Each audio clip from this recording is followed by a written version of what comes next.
Good morning to everyone. कल के video explanation में हम लोगों ने फ़िनॉल की केमिकल प्रॉपर्टीज स्टार्ट करी थी, जिसमें हमने फ़िनॉल के एसिडिक करेक्टर की वजह से होने वाली केमिकल प्रॉपर्टीज़ यानी कि फ़िनॉल के अम्लीय गुण प्रदर्शित करने के कारण फ़िनॉल में जो रासायनिक परिवर्तन पाए जाते हैं या जो रासायनिक गुण पाए जाते हैं उनके बारे में हमने पढ़ा था। आज का हमारा एक्सप्लेनेशन है रिएक्शन सिमिलर टू अल्कोहल्स, मतलब फिनॉल में जो OH ग्रुप है, जो अल्कोहलिक समूह उपस्थित है, अल्कोहलिक ग्रुप प्रेजेंट है, उस अल्कोहलिक ग्रुप की वजह से फिनॉल में कौन कौन सी केमिकल रिएक्शंस होती हैं, ये आज के एक्सप्लेनेशन में हम समझेंगे। इसमें सबसे पहली केमिकल रिएक्शन है रिएक्शन विद PCl5 यानी कि फॉस्फोरस पेंटाक्लोराइड। तो हमारे जितने भी अल्कोहल होते हैं, जब फॉस्फोरस पेंटाक्लोराइड से रिएक्शन करते हैं तो POCl3 और HCl ये दो चीज़ें जो है वो देते हैं। वैसे ही यहाँ पर हमारा जो फिनॉल है, देखिए लिखा हुआ है C6H5OH plus PCl5 gives C6H5Cl। ये जो C6H5Cl है ये हमारा क्लोरोबेंजीन है, अगर आप ध्यान से देखें। इसके अलावा इसमें बन रहा है POCl3 प्लस HCl। ये तीन चीज़ें हमें प्राप्त होती हैं। और अगर यहीं पर हम फेनिल, जो फिनॉल है हमारा, उसके तीन मॉलिक्यूल ले लें, C6H5OH ले लें और उसकी रिएक्शन फिर से POCl3 से करा दें, जो यहाँ पर POCl3 हमें प्राप्त हो रहा है, तो इस POCl3 की रिएक्शन हम किससे करा रहे हैं, 3 मॉलिक्यूल ऑफ C6H5OH, तो हमें प्राप्त होता है ट्राइफेनिल फॉस्फेट। ट्राइफेनिल कैसे, C6H5 का होल था इसे, तो ट्राइफेनिल हो गया, PO4 होता है फॉस्फेट। तो ट्राइफेनिल फॉस्फेट ये हमारा मेजर प्रोडक्ट यानी कि बहु उत्पाद के रूप में हमें ये प्राप्त होता है, साथ में 3HCl निकल जाते हैं। तो ये रिएक्शन जो है 2 स्टेप्स में कंप्लीट होती है। इसके बाद नेक्स्ट हमारी केमिकल रिएक्शन है रिएक्शन विद NH3 यानी कि अमोनिया के साथ अभिक्रिया। जैसा कि आप देख रहे हैं, in the presence of anhydrous ZnCl2 phenol react with NH3 at 300 degree celsius to give aniline. एक डायरेक्ट कन्वर्जन आपके सामने निकल के आया एनिलीन बनाने का फिनॉल की हेल्प से। कैसे बना सकते हैं कि जब हम निर्जलीय जिंक क्लोराइड की उपस्थिति में फिनॉल की अभिक्रिया अमोनिया से कराते हैं और तापमान रखते हैं यानी टेम्परेचर रखते हैं 300 डिग्री सेल्सियस, तो हमें डायरेक्टली एनिलीन जो है वो प्राप्त हो जाती है। देखिए यहाँ पर C6H5OH रिएक्ट कर रहा है अमोनिया NH3 के साथ, प्रेजेंस है जिंक क्लोराइड की और 300 डिग्री सेल्सियस हमने टेम्परेचर रखा है। अब जिंक क्लोराइड क्योंकि अनहाइड्रस है, निर्जलीय है, तो वो क्या करेगा, इन दोनों में से जो वाटर का मॉलिक्यूल है वो निकाल लेगा। वाटर मॉलिक्यूल कैसे निकल रहा है, ध्यान से देखिए, यहाँ पर NH3 किस में कन्वर्ट हो रहा है, NH2 में, यानी कि एक H NH3 से निकल गया और यहाँ का क्या निकल गया, OH निकल गया। तो H और OH मिलकर के क्या बना लेंगे, वाटर बना लेंगे और हमें हमारा C6H5NH2 यानी एनिलीन जो है वो प्राप्त हो जाती है। फिर कह रहे हैं अगर हम इस ही अभिक्रिया में, इसी केमिकल रिएक्शन में अपने जो रिएक्टेंट्स हैं वो तो सेम रखें, लेकिन जो प्रेजेंस है कैटलिस्ट की वो बदल दें, उत्प्रेरक बदल दें, तो उसमें क्या है, हमें 300 डिग्री सेल्सियस तक टेम्परेचर नहीं देना पड़ेगा। तो कह रहे हैं when heated with NaHSO3 and ammonia और NH4 whole twice SO3 with ammonia at 150 degree celsius phenol gives aniline. देखिए फिनॉल अभी भी अमोनिया के साथ अभिक्रिया करके एनिलीन दे रहा है, लेकिन अब वाटर नहीं निकल रहा आपका। और अब आपके कैटलिस्ट जो है वो भी हमने चेंज कर दिए हैं, सोडियम बाइसल्फेट है NaHSO3 अमोनिया के साथ, या फिर अमोनियम सल्फेट है यहाँ पर NH4 whole twice SO3 ammonia के साथ, और जो फिनॉल है वो अमोनिया से रिएक्शन करके डायरेक्ट C6H5NH2 में कन्वर्ट हो जा रहा है। इस रिएक्शन में यहाँ पर इन्होंने वाटर अलग से निकाल के नहीं दिखाया है, क्योंकि ये जो आपके प्रेजेंस है ये वाटर को क्या कर लेंगे, एब्जॉर्ब कर लेंगे। तो आप चाहें तो यहाँ पर वाटर लिख सकते हैं साथ में, और नहीं लिखना चाहते हैं तो आप ऐसे भी, ये केमिकल रिएक्शन सही है। बस हाँ, इस रिएक्शन का नेम जो है वो अब बदल जाएगा और इस रिएक्शन का नाम पड़ जाएगा अब बचरर अभिक्रिया यानी कि बचरर रिएक्शन। इसके बाद जो नेक्स्ट हमारी रिएक्शन है वो है एल्काइलेशन रिएक्शन। इसमें क्या होता है, इसमें हमारा जो फिनॉल है वो सोडियम हाइड्रोक्साइड से अभिक्रिया करके क्या करता है, सबसे पहले तो वाटर निकालता है और बना लेता है सोडियम एथॉक्साइड, ये sodium phenoxide C6H5 O minus Na plus, ये होता है हमारा सोडियम फिनॉक्साइड आयन। फिर यही सोडियम फिनॉक्साइड आयन जब हमारे एल्किल हैलाइड के साथ अभिक्रिया करता है, अगर आपको एल्किल हैलाइड का फॉर्मूला याद आ रहा हो तो उसमें एक एल्किल ग्रुप रहता था और एक हेलोजन ग्रुप रहता था। तो एल्किल ग्रुप है यहाँ पर R और हेलोजन ग्रुप है यहाँ पर X। कोई भी आप एल्किल हैलाइड ले सकते हैं, CH3Cl ले सकते हैं, CH3Br, जो चाहे आप वाला एल्किल हैलाइड ले सकते हैं। तो एल्किल हैलाइड का जो हैलाइड ग्रुप है वो Na को लेकर के NaX बना लेगा, यानी NaCl, NaBr, NaI, जो भी आप एल्किल हैलाइड उपयोग करेंगे। और साथ में जो उत्पाद आपको प्राप्त होगा, जो प्रोडक्ट मिलेगा, वो होगा फिनोलिक ईथर। ये देखिए C6H5OR।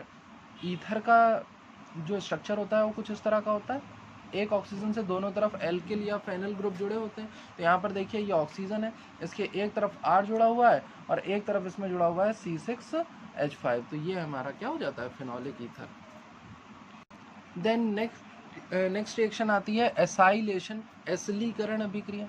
इसमें क्या होता है, एसिलीकरण अभिक्रिया में हमारे OH ग्रुप का, OH समूह का जो हाइड्रोजन एटम है, hydrogen atom of OH group is replaced by acyl group.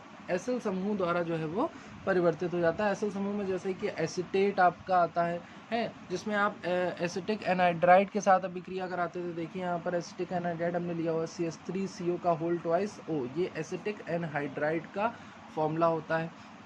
तो कह रहे हैं कि in this reaction hydrogen atom of OH group is replaced by acyl group in the presence of NaOH and pyridine when phenol is heated with acetyl chloride or acetic anhydride, phenyl acetate is formed।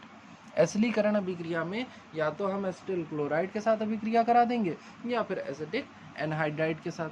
तो ये आपका acetyl chloride का formula है CH3COCl और ये आपका acetic anhydride का formula. तो सबसे पहले तो हमने क्या बनाया, सोडियम मेथॉक्साइड फिनॉक्साइड बना लिया, C6H5OH प्लस NaOH।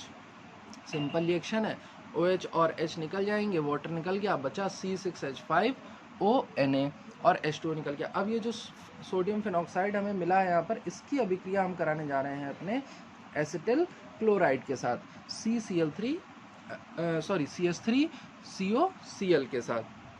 तो जो हमने इन दोनों की आपस में अभिक्रिया कराई तो Na जो है वो Cl को लेकर के निकल गया। अब बचा क्या, देखिए C6H5OCOCH3, तो C6H5OCOCH3 ये फेनल एसिटेट जो है हमें प्राप्त हो जाता है।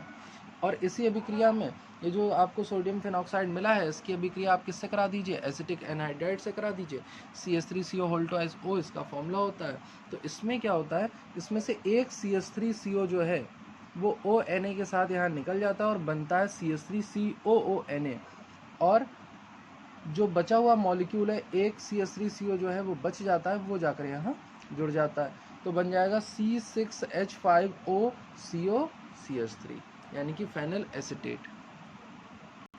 इसी अभिक्रिया में कह रहे हैं अगर फिनॉल को हम बेंजोइल क्लोराइड के साथ ट्रीट करा दें, यानी कि हम फिनॉल की अभिक्रिया बेंजोइल क्लोराइड के साथ करा दें एसिटिल क्लोराइड की जगह, तो इस रिएक्शन का नाम चेंज होकर के पड़ जाता है शॉर्टेन-बॉमन रिएक्शन, यानी कि शॉर्टेन-बॉमन अभिक्रिया।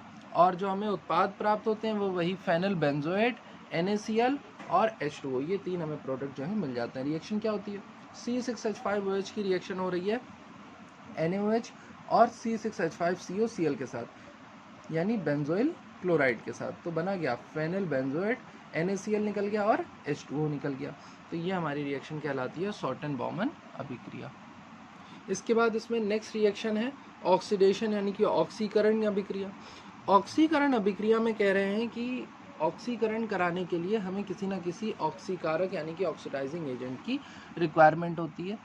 तो हमारा जो प्रोडक्ट है फिनॉल के ऑक्सीकरण में जो हमारा उत्पाद होता है वो उसके ऑक्सीकारक की उपस्थिति पर निर्भर करता है कि आपने कौन सा ऑक्सीकारक यानी कि ऑक्सीडाइजिंग एजेंट यूज़ किया है।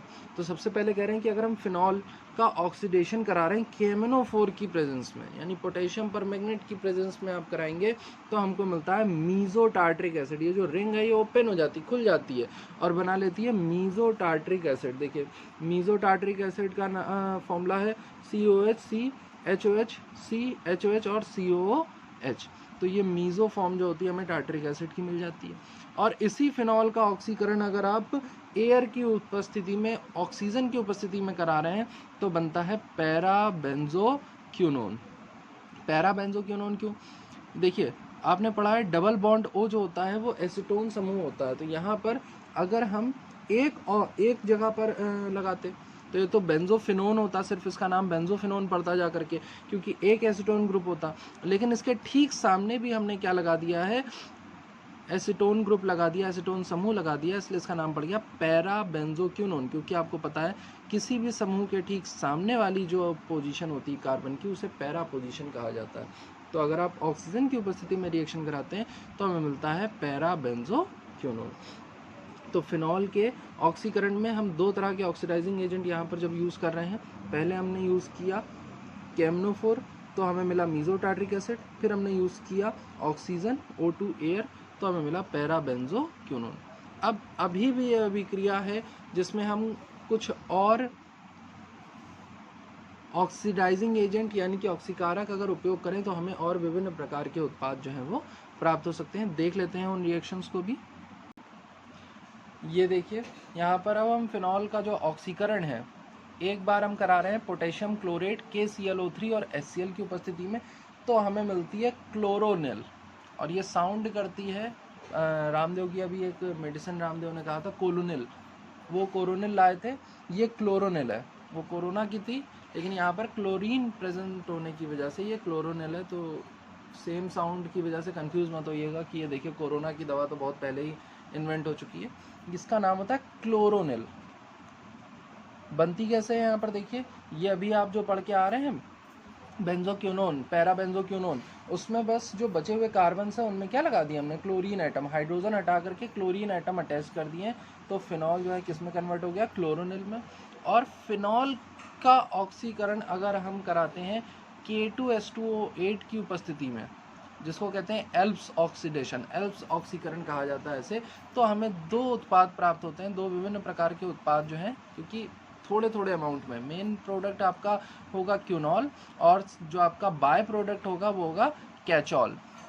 इसमें होता क्या है कि इस क्यूनॉल में, फिनॉल में OH के ठीक सामने एक और OH ग्रुप आ जाता है और कैचॉल में OH ग्रुप के ठीक बगल में एक OH ग्रुप आ जाता है। तो ये हमारे ऑक्सीकरण कब होता है, जब हम एल्प्स ऑक्सीकरण उपयोग करते हैं। तो अगर आपसे पूछा जाए कि अगर फिनॉल एल्प्स ऑक्सीकरण करेगा तो क्या उत्पाद प्राप्त होंगे, तो आप ये केमिकल रिएक्शन सिर्फ इतनी लिख करके आएंगे।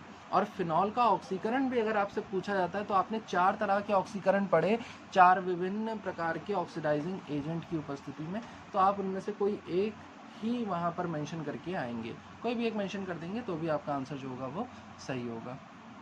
तो ऑक्सीडेशन के साथ हमारी रिएक्शन ऑफ बेंजीन रिंग्स, जो ऑक्सीडेशन हमारा पोर्शन था, हमने लास्ट टॉपिक पढ़ा, उसके साथ हमारी अल्कोहलिक ग्रुप की जो अभिक्रियाएं थी वो ख़त्म हो गई हैं। अब स्टार्ट होती हैं हमारी जो बेंजीन की अभिक्रियाएं हैं, यानी कि रिएक्शन ऑफ बेंजीन रिंग, वो स्टार्ट होती हैं। तो मैंने पहले ही आपको बताया था कि बेंजीन में जो यहाँ OH ग्रुप लग जाता है, इस वजह से ये फिनॉल बन गया है। तो फिनॉल में जो ऑक्सीजन होता है उसके पास एक lone pair of electron present रहता है, यानी कि एक एकल युग्म जो है इलेक्ट्रॉन का उपस्थित होता है। और ऑक्सीजन अपने इस एकल युग्म को बेंजीन रिंग में, यानी बेंजीन के नाभिक में क्या कर देता है, डोनेट कर देता है, जिसकी वजह से बेंजीन के न्यूक्लियस पर, बेंजीन के नाभिक पर ऑर्थो और पैरा स्थानों पर, ये ऑर्थो स्थान है, ये ऑर्थो स्थान है, ये पैरा स्थान है, तो ऑर्थो और पैरा स्थानों पर क्या आ जाता है, ऋण आवेश आ जाता है, यानी कि इलेक्ट्रॉन डेंसिटी बढ़ जाती है, जिसकी वजह से हमारी जो रिंग है उस पर इलेक्ट्रॉन डेंसिटी बढ़ गई, इलेक्ट्रॉन का घनत्व बढ़ गया। तो अब जो बाहर से आने वाला अटैकिंग एजेंट होगा, जो हमारा आक्रमणकारी समूह होगा, वो कैसा होगा, वो इलेक्ट्रोफाइल होगा, यानी कि इलेक्ट्रॉन स्नेही होगा। कोई ऐसा समूह अब आकर के यहाँ पर आक्रमण कर सकता है जिसके पास इलेक्ट्रॉन की कमी हो, और जिनके पास इलेक्ट्रॉनों की कमी होती है, इलेक्ट्रॉन की डिफिशियंसी होती है, उनको इलेक्ट्रोफाइल कहा जाता है। तो जब इलेक्ट्रोफाइल आकर के अटैक करेगा तो अब हमारा बेंजीन रिंग जो है वो इलेक्ट्रोफिलिक सब्स्टिट्यूशन रिएक्शन के लिए क्या हो गया है, रेडी हो गया है, यानी कि इलेक्ट्रॉन स्नेही प्रतिस्थापन अभिक्रियाएं फिनॉल जो है वो देता है। इस बात से ये पता चल रहा है। ये आप इसका रेजोनेटिंग स्ट्रक्चर भी देख सकते हैं कि किस तरह से आपको पढ़ाया जा चुका है क्लोरोबेंजीन वगैरह के केस में, नाइट्रोबेंजीन के केस में आपने ये रेजोनेटिंग स्ट्रक्चर्स पढ़े हुए हैं, ठीक वैसे ही हैं। तो यहाँ पर लोन पेयर ऑफ इलेक्ट्रॉन जो इसने दान कर दिया ऑक्सीजन परमाणु ने, 3 जगह पर आप देख सकते हैं, यहाँ पर आया है ऑर्थो स्थान पर, ये पैरा स्थान है और ये फिर ऑर्थो स्थान है। तो यहाँ पर इलेक्ट्रॉन घनत्व जो है वो बढ़ जाता है और हमारा जो बेंजीन रिंग है वो एक्टिवेट हो जाती है। एक्टिवेट होने की वजह से ये इलेक्ट्रोफिलिक सब्स्टिट्यूशन रिएक्शन यानी कि इलेक्ट्रॉन स्नेही प्रतिस्थापन अभिक्रियाएं देने के लिए सज्ज हो जाती है। अब इलेक्ट्रॉन स्नेही प्रतिस्थापन अभिक्रिया में सबसे पहली केमिकल रिएक्शन है नाइट्रेशन यानी कि नाइट्रीकरण। नाइट्रीकरण में क्या होता है, 2 तरह के नाइट्रीकरण होते हैं। सबसे पहला होता है डाइल्यूट HNO3 के साथ, यानी तनु नाइट्रिक अम्ल के साथ HNO3 के साथ। देखिए, जब फिनॉल डाइल्यूट HNO3 के साथ अभिक्रिया करता है तो टेम्परेचर सिर्फ रहता है 0 से 5 डिग्री सेल्सियस तक ये रिएक्शन हो जाती है और बनता है ऑर्थो नाइट्रोफिनॉल और पैरा नाइट्रोफिनॉल। मिक्सचर प्राप्त होता है, मतलब कुछ परसेंट, 60-40, 70-30 कुछ भी रेशियो हो सकता है इनका। तो ऑर्थो नाइट्रोफिनॉल और पैरा नाइट्रोफिनॉल जो है हमें प्राप्त होता है। वहीं पर अगर हम कंसनट्रेट HNO3 के साथ इसकी अभिक्रिया कराते हैं तो कह रहे हैं in the presence of concentrate H2SO4 phenol react with concentrate HNO3 to form 2,4,6 tri nitrophenol. ये आपका इम्पॉर्टेंट है क्योंकि इसमें जो प्रोडक्ट बन रहा है वो एक नेम्ड प्रोडक्ट है जिसका नाम होता है पिक्रिक एसिड, पिक्रिक अम्ल से कहा जाता है। 2,4,6 ट्राई नाइट्रोफिनॉल जिसका दूसरा नाम है पिक्रिक अम्ल यानी कि पिक्रिक एसिड। और ये हमें प्राप्त कब होता है, जब हम फिनॉल की अभिक्रिया कंसनट्रेट HNO3 यानी कि सांद्र नाइट्रिक अम्ल के साथ कराते हैं। और किसकी उपस्थिति में, कंसनट्रेट H2SO4 यानी कि सांद्र H2SO4 की उपस्थिति में। देख लेते हैं यहाँ पर रिएक्शन क्या होती है। ये आपको यहाँ पर 2 तरह से केमिकल रिएक्शन कंप्लीट होते हुए दिख रही है। सबसे पहली रिएक्शन क्या है, फिनॉल ने क्या किया, कंसनट्रेट HNO3 के साथ अभिक्रिया करी, कंसनट्रेट H2SO4 की प्रेजेंस में हीट किया हमने, तो हमें पिक्रिक एसिड जो है वो प्राप्त हो गया डायरेक्ट। लेकिन डायरेक्ट फिनॉल से जब पिक्रिक एसिड प्राप्त होता है वो प्रोडक्ट में बहुत कम होता है, मतलब बहुत कम उत्पाद प्राप्त होता है और वो स्टेबल नहीं होता, स्थायी नहीं होता है।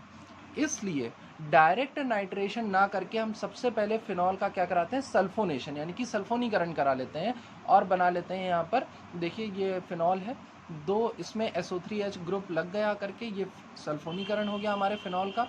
और अब ये जो सल्फोनीकरण हुआ है इसको हम इसकी अभिक्रिया करा लेते हैं किसके साथ, सांद्र HNO3 के साथ, कंसनट्रेट HNO3 के साथ। तो SO3H जो है वो हट जाता है और उसकी जगह पर NO2 ग्रुप जो है वो जा करके जुड़ जाता है। ये हमारा पहला कार्बन होगा क्योंकि OH ग्रुप मेन है, यहाँ पर मुख्य है, तो ये पहला कार्बन, दूसरा, तीसरा, चौथा, पांचवा, छठा। तो NO2 ग्रुप 3 स्थानों पे जुड़े हुए हैं, 2,4,6, इसलिए इसको कहते हैं 2,4,6 ट्राई नाइट्रोफिनॉल और इसका कॉमन नेम है पिक्रिक एसिड। रिएक्शन इंपॉर्टेंट है तो ध्यान रखेंगे। आप डायरेक्ट भी बना सकते हैं और आप इस तरह से भी बना सकते हैं। इसके बाद नेक्स्ट हमारी इलेक्ट्रोफिलिक सब्स्टिट्यूशन रिएक्शन यानी कि इलेक्ट्रॉन स्नेही प्रतिस्थापन अभिक्रिया है सल्फोनीकरण यानी कि सल्फोनेशन। सल्फोनीकरण में क्या होता है, कह रहे हैं mixture of ortho and para hydroxy sulphonic acid is obtained when phenol react with concentrate H2SO4। Phenol जो है जब कंसनट्रेट H2SO4 के साथ अभिक्रिया करता है तो हमें मिक्सचर प्राप्त होता है। मिक्सचर कैसे, कह रहे हैं कि अगर आप फिनॉल की अभिक्रिया कंसनट्रेट H2SO4 के साथ कराएं, सांद्र H2SO4 के साथ कराएं, टेम्परेचर रखें 25 डिग्री सेल्सियस, तो आपको मिलेगा ortho hydroxy benzene sulphonic acid. अब देखिए यहाँ पर फिनॉल में हमने यहाँ पर क्या लगा दिया, ऑर्थो हाइड्रोक्सी यानी OH ग्रुप को हमने प्रीफिक्स बना दिया है। क्यों, क्योंकि OH और SO3H में से SO3H ग्रुप की प्रबलता ज़्यादा होती है, ये ज़्यादा स्टेबल होता है, इसलिए यहाँ पर मेन फंक्शनल ग्रुप जो है अब चेंज होकर के क्या हो जाएगा, सल्फोनिक ग्रुप जो है वो मेन हो जाएगा, इसलिए इसका नाम पड़ गया ortho hydroxy benzene sulphonic acid. इसी अभिक्रिया को अगर आप 100 डिग्री सेल्सियस पर कराते हैं तो हमको जो उत्पाद प्राप्त होता है वो होता है para hydroxy benzene sulphonic acid. मुख्य क्रियात्मक समूह यहाँ पर भी SO3H है, उसके ठीक सामने वाला स्थान पैरा स्थान होता है, इसलिए इसका नाम पड़ गया पैरा हाइड्रोक्सी बेंजीन सल्फोनिक अम्ल। ये जो छोटे छोटे टर्म्स आपको मैं बताता हूँ, ये आपको एक बार में कुछ लोगों को हो सकता है नहीं समझ में आए, तो फिर से उसको रिपीट करके देख लीजिएगा।